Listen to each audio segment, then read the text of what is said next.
First, I want to welcome all of you to First Christian Church in Boonville.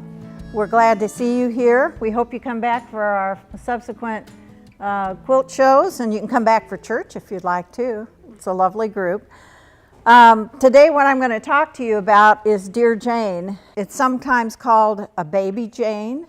The original that was made by Jane Blakely Stickle was simply called her sampler quilt. Mine is a reproduction of Jane's quilt, and so most of the time I just call it Dear Jane. Most quilters know it as the most often started and least often finished. This, I am proud to say, is finished.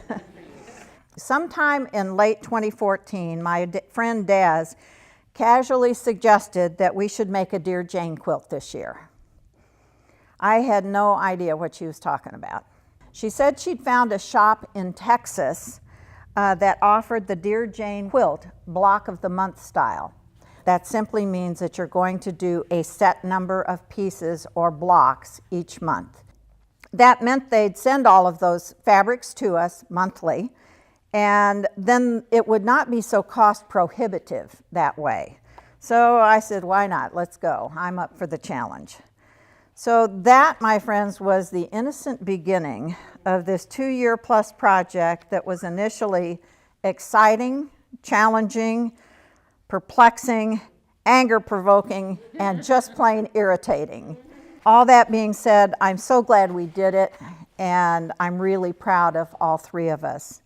Our third, Amy, with Daz and I, each purchased Brenda's Dear Jane book, the software, a set of Dear Jane rulers, and we signed up for the block of the month. Daz is our organizer, and she got us organized. She presented us each with a 1-ring binder with a picture of Dear Jane on the front, a 3-ring binder with a picture of Dear Jane on the front, and they each had sleeves in them and months. The 1-inch was our working in book, and the 3-inch is you're done. That's where we would transfer one whole month into the 3-ring binder. Before we were finished, we had 2 3-ring binders, and they were absolutely to the brim. But that was the only way we could stay focused and stay on track and keep them in order. We'd always snap a picture of it and send it to the other two as we were putting it into the done book. It was great.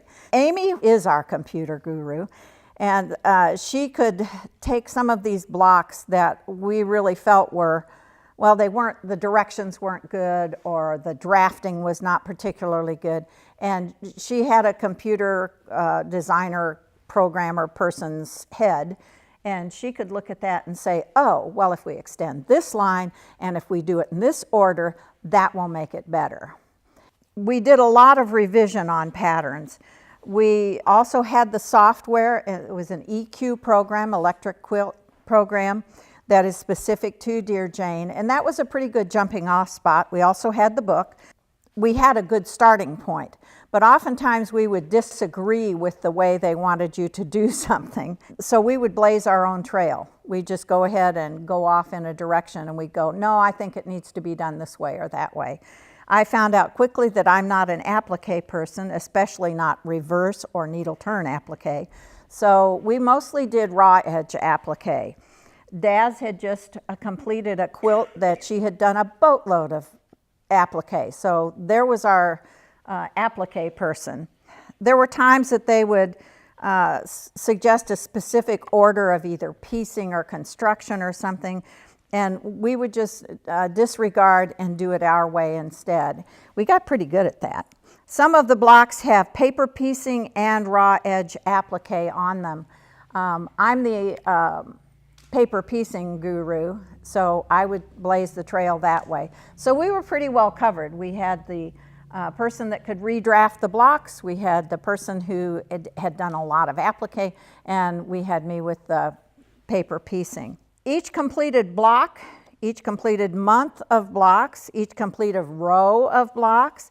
Each completed step was an accomplishment in and of itself. The huge sigh of relief at the end of the month was quickly followed by next month's package, and it started all over again, and so it went for 24 months. According to Jane's hand, this quilt was made during wartime, during the Civil War, and it has 5,602 pieces in it. I can't verify that.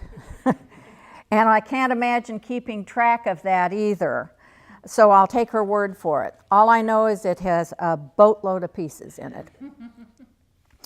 Amy, Daz, and I became comrades, confidants, helpers, and dear friends during this ordeal. We always looked forward to the day that our package would arrive filled with 10-inch squares of focus fabric and about a half a yard of background fabric and the instructions. What one of us couldn't figure out, one of the others would. Something that seemed so obvious to one of us could be a complete mystery to the other two. Therefore, as a trio, we pretty much could figure out any block and get her done. Each block is unique. A few of the blocks sort of resemble a traditional quilt block, but not very many. Each center block is a 4.5-inch square, finished.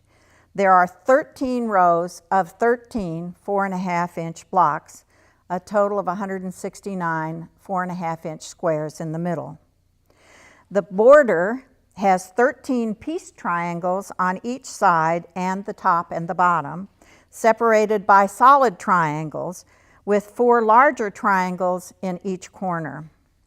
Some of the triangles are pieced, and some are appliqued, and some have both piecing and applique.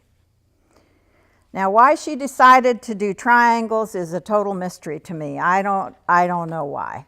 I think she liked it, and she could, so she did. And maybe she got tired of making 4.5-inch blocks. I don't know.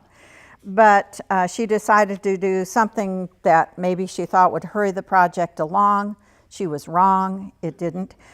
Well, Jane could easily have stopped with triangles and be done with it, but no, she added a scalloped edge. I think the scallops really add to the overall look of the finished quilt, but it sure did make for a challenge for those of us who were trying to reproduce her quilt. When you look at the overall design, fabrics are placed in a trip around the world setting.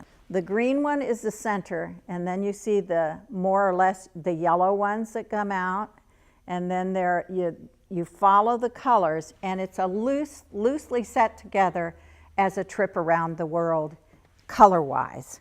Now, why is this known as the most often started and least often finished? Well, if you get off by just a little tiny bit on either the center blocks or the sashing, the triangles don't fit. Somewhere along the line you have to figure that out because they sure don't tell you. Adding the scallops is not for beginners, but honestly I figured that I'd made it that far I was going to have scallops. And I wasn't going to back down. We were so glad that we took this journey together, Amy, Daz, and I. We became great friends and much, much, much better quilters. Each block was a challenge and an accomplishment. We helped each other, we admired our finished blocks, and we died laughing when something went terribly wrong. It was 2014 when we started, and in February of 2017 when I finished the top.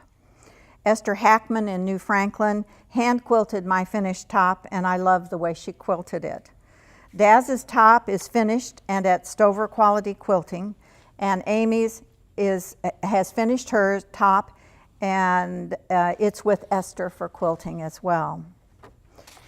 I've been asked by a lot of people if I'd make another Dear Jane, and I'll tell you what I tell them. I'd have to think a long time about that, and I'd have to think very hard about that.